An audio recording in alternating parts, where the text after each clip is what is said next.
জয় শ্রীরাম, জয় হনুমান। আপনারা দেখছেন ধর্মীয় আলোচনা, যেখানে আমরা জানি শাস্ত্রের গভীর সত্য, ভক্তির শক্তি এবং জীবনের আধ্যাত্মিক রহস্য। আজকের এই বিষয়টি আপনার জীবনের কঠিন সময় বদলে দিতে পারে। ভিডিওটি মন দিয়ে শেষ পর্যন্ত দেখুন। ভালো লাগলে অবশ্যই লাইক দিন, কমেন্টে জয় হনুমান লিখে আশীর্বাদ গ্রহণ করুন এবং শেয়ার করে অন্যদেরও এই ধর্মীয় জ্ঞানের অংশীদার করুন। যার জীবনে শনির দশা চলছে, এই কথাটা শুনলেই অনেকের মনে ভয় ঢুকে যায়। কিন্তু সত্যিটা হলো, শনি কেবল কষ্ট দেওয়ার গ্রহ নন, তিনি কর্মফলদাতা, ন্যায়ের প্রতীক। হিন্দু জ্যোতিষশাস্ত্রে শনিদেবকে বলা হয় সূর্যপুত্র। তিনি ধীর গতির গ্রহ, তাই তার প্রভাবও দীর্ঘস্থায়ী হয়। যখন কারুর জন্মকুণ্ডলিতে শনির মহাদশা, অন্তর্দশা বা সাড়ে সাতি শুরু হয়, তখন জীবনে নানা ধরনের পরিবর্তন দেখা দিতে পারে। মানুষের জীবনে এমন এক সময় আসে যখন চারপাশের সবকিছু ঠিক থাকলেও ভেতরে অস্থিরতা জন্ম নেয়। কাজের গতি কমে যায়, সাফল্য দূরে সরে যায়, সম্পর্কের উষ্ণতা ফিকে হয়ে আসে। তখন অনেকেই বলেন, এ যেন শনির সময়। কিন্তু শনি আসলে কে? তিনি কি শুধুই কষ্টের কারণ, নাকি গভীর কোনো শিক্ষার বাহক? হিন্দু শাস্ত্র ও জ্যোতিষ মতে শনিদেব সূর্যদেব ও ছায়াদেবীর পুত্র। তার দৃষ্টি গম্ভীর, চলন ধীর, বিচার কঠোর। তিনি অন্যায় সহ্য করেন না, আবার অকারণে কাউকে কষ্টও দেন না। তার কাজ একটাই, মানুষকে তার কর্মফল ফিরিয়ে দেওয়া। তাই তাকে কর্মফলদাতা বলা হয়। তিনি ধ্বংসের দেবতা নন, তিনি ন্যায়ের প্রতীক। জন্মকুণ্ডলিতে যখন শনির মহাদশা শুরু হয়, তখন তার প্রভাব দীর্ঘ ১৯ বছর পর্যন্ত স্থায়ী হতে পারে।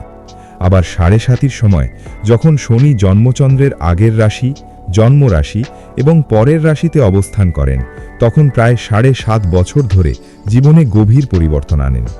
এই সময়কে অনেকে ভয় পান, কিন্তু বোঝেন না, এই সময়টিই মানুষকে সবচেয়ে বেশি পরিণত করে। শনি দশা চলছে কিনা তা সবসময় চোখে দেখা যায় না, কিন্তু জীবনের ভেতর দিয়ে মানুষ অনুভব করতে পারে। হঠাৎ করে বাধা আসতে শুরু করে। আগে যে কাজ সহজে সম্পন্ন হতো, সেখানে বারবার বিঘ্ন ঘটে। চাকরিতে সমস্যা, ব্যবসায় লোকসান, অর্থের টানাটানি দেখা দেয়। সম্মানহানি বা অপমানের অভিজ্ঞতা হয়। কাছের মানুষদের সঙ্গে দূরত্ব তৈরি হয়। মনে হয় সবাই আছে, তবুও যেন কেউ নেই। শরীরেও প্রভাব পড়তে পারে, বিশেষ করে হাঁটু, পা, হাড় বা স্নায়ুজনিত সমস্যার সৃষ্টি হয়। ঘুম কমে যায়, মন ভারী থাকে, ভবিষ্যৎ নিয়ে অকারণ ভয় কাজ করে।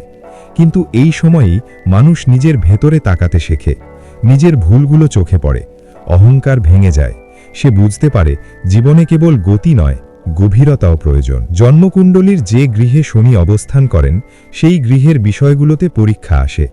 প্রথম গৃহে থাকলে ব্যক্তিত্ব গম্ভীর হয়, কিন্তু অগ্রগতি ধীরে হয়।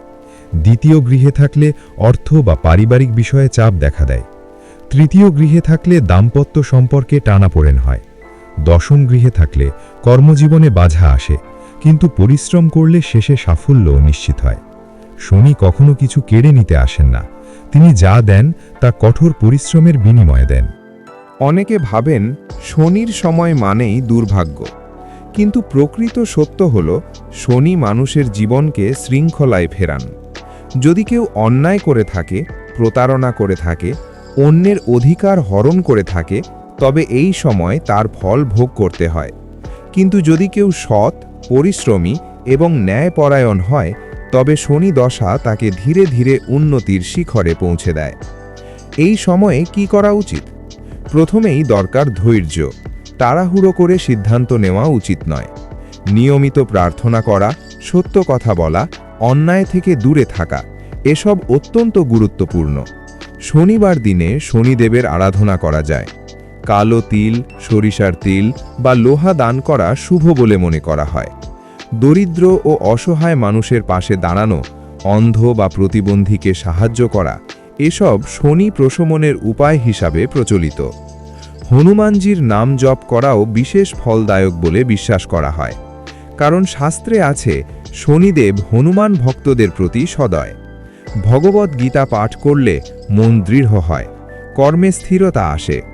গীতার শিক্ষা, কর্ম করো, ফলের চিন্তা করো না, শনি দশায় সবচেয়ে বড় আশ্রয় হয়ে ওঠে। শনির সময় মানুষ একা হয়ে যায় বলে মনে হয়, কিন্তু সেই একাকিত্বই তাকে শক্ত করে তোলে। কষ্ট মানুষকে নম্র করে, প্রার্থনায় মনোযোগী করে। সে বুঝতে শেখে অহংকার নয়, নম্রতাই আসল শক্তি। যদি এই সময়ে মানুষ রাগে, হিংসায় বা প্রতিশোধে জড়িয়ে পড়ে, তবে কষ্ট বাড়ে।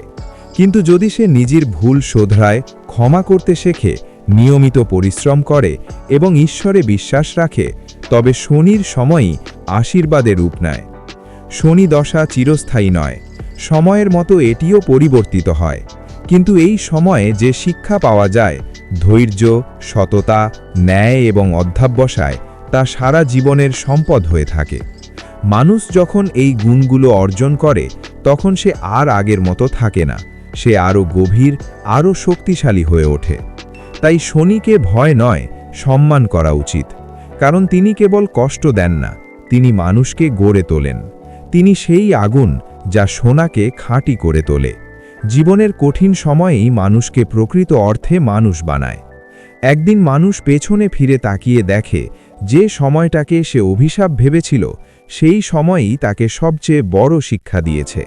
সেই সময়েই তাকে অহংকার থেকে মুক্ত করেছে, সত্যের পথে এনেছে এবং ভেতরের শক্তিকে জাগিয়ে তুলেছে। শনির শিক্ষা স্পষ্ট: কর্মে অটল থাকো, ন্যায়ে স্থির থাকো, ধৈর্য ধরো। জীবনের প্রতিটি পরীক্ষা একদিন শেষ হবে, কিন্তু পরীক্ষার ভেতর দিয়ে যে মানুষটি তৈরি হয়, সে চিরদিন অটল থাকে। এই উপলব্ধি শনি দশার প্রকৃত রহস্য।